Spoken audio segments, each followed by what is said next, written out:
Back then, she helped Jack block out the disturbing influence that threatened his sanity. But 6 months ago, in her desperation to rescue their 8-year-old son, Robbie, Janet had begged Jack to unleash that alien presence once more, knowing the risks.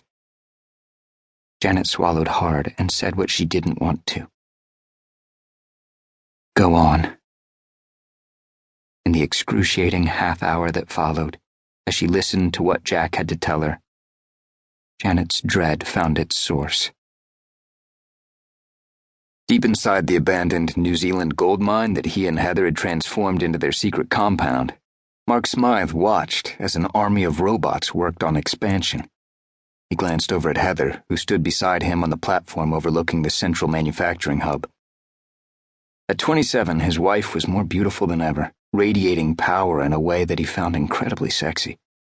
If anyone could save the world from the Kasari invaders that would soon come through the gateway that the United Federation of Nation-States was building, it was his beautiful savant. To think how far they'd come from the little Los Alamos, New Mexico bedroom community of White Rock, where they'd grown up next door to each other and been best friends long before they were lovers. Their life had been low-key, comfortable, blown sky-high when they had stumbled onto the crashed Altreian starship and put on the alien headsets.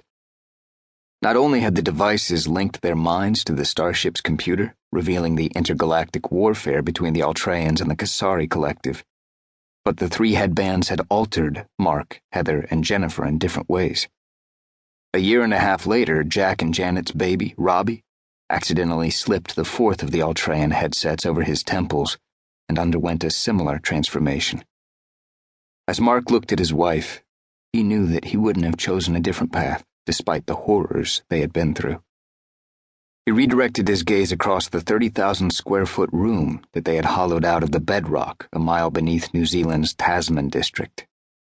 What was happening inside the facility had never before been achieved on Earth. They had created this broad variety of robots from Heather's designs. They weren't artificially intelligent, but could be remotely controlled through virtual reality headsets. And whatever task the operator performed using the robot's body, the robot learned. Not just that robot either. The knowledge was uploaded to the supercomputer network, where it could then be downloaded to other robots. During the last several years, the automatons had learned to build and operate everything within the compound, including the manufacture of new robots. Since Mark and Heather had returned to their New Zealand compound, accompanied by Jack, Janet, and Robbie, the pace of construction had reached an exponential tipping point. The automated systems now only needed new tasks to perform, something that Heather excelled at doling out. And as she did so, the designs produced by her augmented savant mind grew more and more advanced. Once finished, the room would house 16 large-scale additive manufacturing machines, also known as 3D printers, capable of producing the next generation of devices and components needed for the fight that they both knew was coming. Among her latest innovations, Heather had designed a series of microbots that weren't quite self-organizing nanomaterials, but perhaps the next best thing. Swarms of these mite-sized bots could be directed to create or modify electrical channels down to the circuit board level. The microbots could cut through insulation or interconnect to create new conductive paths, adding an enormously useful capability to Heather's growing robotic manufacturing toolkit. While the rapidly increasing power demands would have placed a strain on the original pair of cold fusion reactors, the redundant array of matter disruptor synthesizers, or MDSs, barely noticed the load. Considering the pace at which Heather's plans were coming to fruition, that was a good thing. The warble of Heather's quantum-entangled phone brought Mark's mind back to the present.